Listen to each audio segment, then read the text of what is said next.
Let's be honest, when it comes to entertainment, Disney knows what they're doing. There are things that Disney is just known for, from princesses to True Love's Kiss to Happily Ever After. But there are some times when even Disney forgot how to, well, Disney. New here? Hit the notification bell so you can stay up to speed on all our latest videos. And click the thumbs up button if you dig Disney as much as we do. Ready? Here are 10 times Disney forgot how to Disney. Watch until the end to find out the most wickedly funny one on the list. That time Disney forgot about true love. So many Disney films feature a boy and a girl falling in love. It became the hallmark of any Disney film. Girl is held captive, either by her stepmother, or in a tower, or in a coma brought on by an evil sorceress. Girl hopes for a man to come along and rescue her. Then the prince would rescue the girl, kiss her, and they would live happily ever after. Even if they only had one real conversation, they would ride off into the sunset in their wedding attire. Sure, they'll work out all the getting to know you stuff after they tie the knot. Yeah, that'll work out. But Disney departed from that outdated narrative with the newer animated films Moana and Brave. Characters like Moana and Merida didn't need a man to rescue them. Instead, these heroes overcame their own obstacles. Moana is not even a princess, and she meets her opponent without the help of a man. Maui stayed back while Moana bravely walked right up to Te Kā and showed courage and compassion. Who you truly are.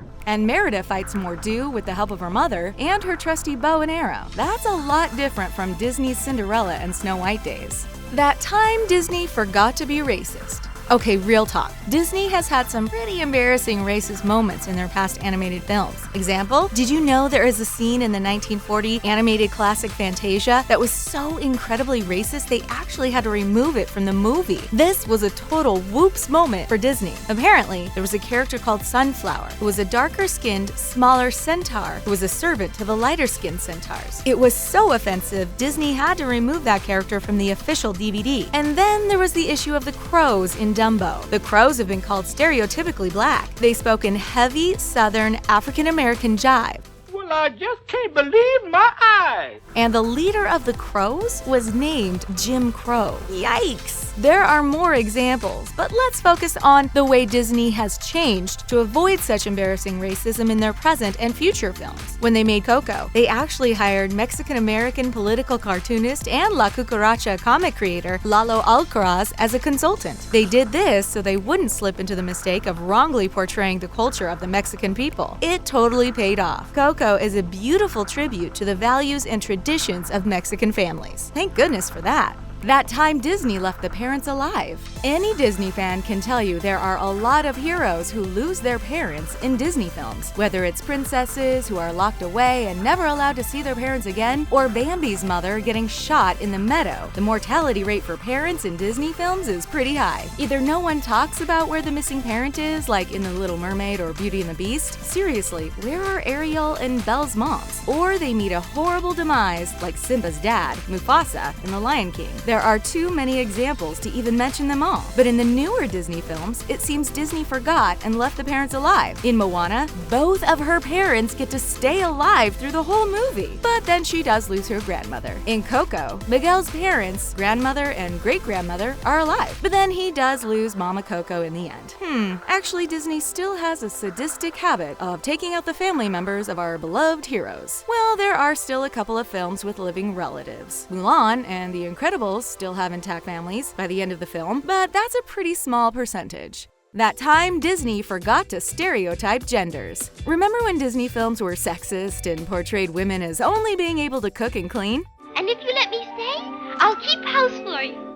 The good old days. Many feminists had a big problem with the movie Cinderella. She was a slave to her home where she worked constantly, cooking and cleaning. She was only allowed to escape for the night because her fairy godmother made her look pretty. And then the prince fell in love with her beauty, but kinda forgot to ask her basic questions. You know, like where are you from or what's your name? He had to rely on a glass slipper because he never bothered to get to know her. In the end, she was only rewarded for her beauty. Then she was whisked away to become a slave in a bigger home. So romantic. romantic. But one of the biggest examples of Disney being stuck in stereotypical gender roles in Cinderella is when the female mouse says the phrase, "We leave the sewing to the women."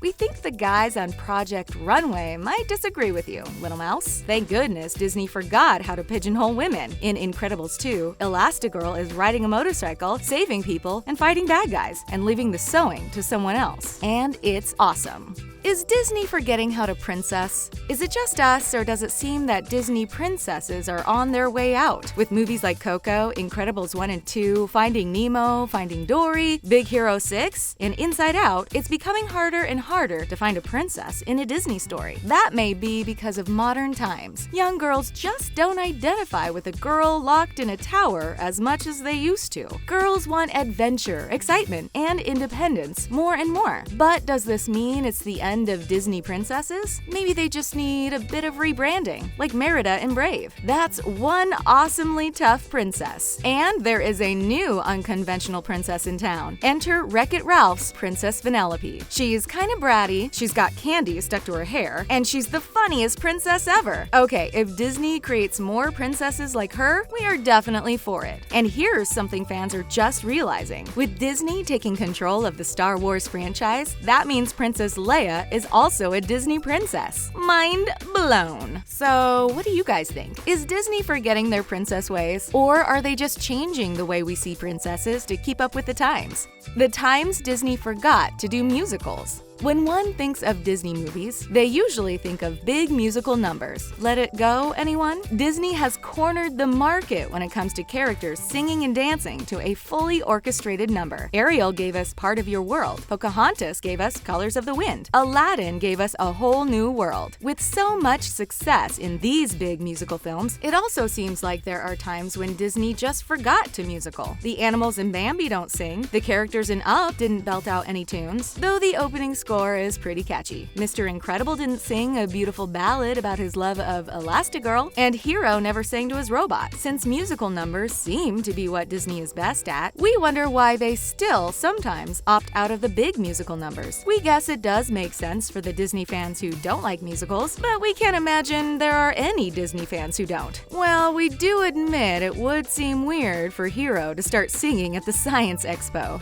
The times Disney forgot to do Happily Ever After. What could be more Disney than a happy ending? Well, as it turns out, even Disney movies don't always end with the happiest possible ending for the characters. Take The Fox and the Hound, for example. The hound dog, Cooper, has to save his fox friend, Todd, from being shot by Cooper's owner. Get out of the way. And then they say goodbye and never see each other again. That's not very happily ever after. Here's another example. Wall-E. It's a sweet love story between two robots who are trying to find life on the planet that humans completely destroyed. They find a plant in a boot and spend a lot of time trying to protect it and get it in the right hands. They finally do, and the people from the Axiom are finally allowed to return home. But from their habits on that spaceship, their return is not looking too good for Mother Earth. It seems like the humans will have a lot of cleaning up to do, and their bones are all mushy and soft from living in space for so long. Not to mention, they're totally addicted to space sodas and motorized chairs. It's not a very happy ending for planet Earth. And then there's the tragedy on Disney's Inside Out. 2 words. Bing bong. Buckets of tears, you guys. That time, Disney made us root for the villains. Usually in Disney movies, it's clear who the bad guys are. We all root for the demise of the Wicked Queen in Snow White, for the fall of Cruella de Vil in 101 Dalmatians. We cheered when Jafar was imprisoned in that tiny genie lamp in Aladdin, but lately, particularly villain kids are becoming cool. This is largely because of the Descendants movies. Descendants follows the kids of the famous Disney villains as they struggle to become good despite their evil roots. Maleficent's daughter, Mal, is the star of the films. She is joined by the evil queen's daughter, Evie, Jafar's son, Jay, and Cruella de Vil's son, Carlos. They're freed from the Isle of the Lost, where all the villains were banished, and allowed to come to school at Ardon Prep with all the princes and princesses' kids. Everyone loves these villain kids, even when they're casting spells and tricking their peers. That's because in the end, the villain kids learn to embrace their inner goodness and leave most of their wicked ways behind. So very clever of Disney to get us to root for the bad guys. All the Descendants fans want to be chillin' like a villain, just like their favorite bad kids. That time, Disney made us love zombies. You all know what we're talking about. The Disney Channel original movie Zombies, of course. Somehow, Disney managed to make zombies cute and lovable. This monster story takes place in the lovely little town of Seabrook about 50 years after a zombie apocalypse. Thanks to a cool bracelet device the zombies wear on their wrists, they're able to keep their hunger for brains in check. This allows them to interact with their human friends without posing a threat to anyone. But that doesn't stop them from singing hot musical numbers and performing high-energy dance numbers. When a human girl and a zombie boy fall for each other, they realize that they should celebrate their differences instead of letting it divide them. So, of course, we would fall in love with little furry Disney characters, and it's only natural that we would swoon over a hunky prince or knight. But how did Disney make fans drool over zombies? That's a pretty impressive feat to pull off. With all the new characters like Zed from Zombies, Uma with her tentacles in Descendants 2, and Mal as a dragon, who knows what Disney will think of next? One thing is for certain though, Disney made us forget to be grossed out by zombies.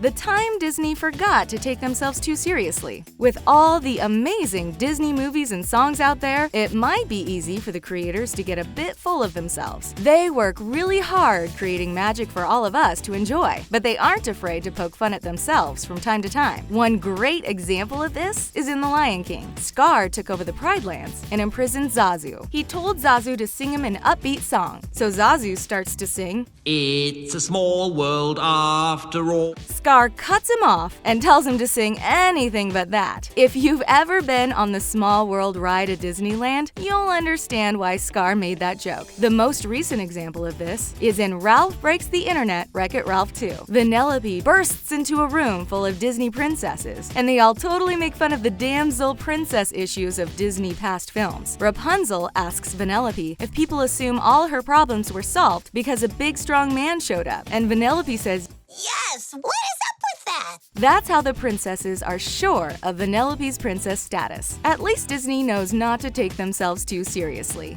And those were the 10 times Disney forgot how to Disney. Thanks for watching The Things. See you next time.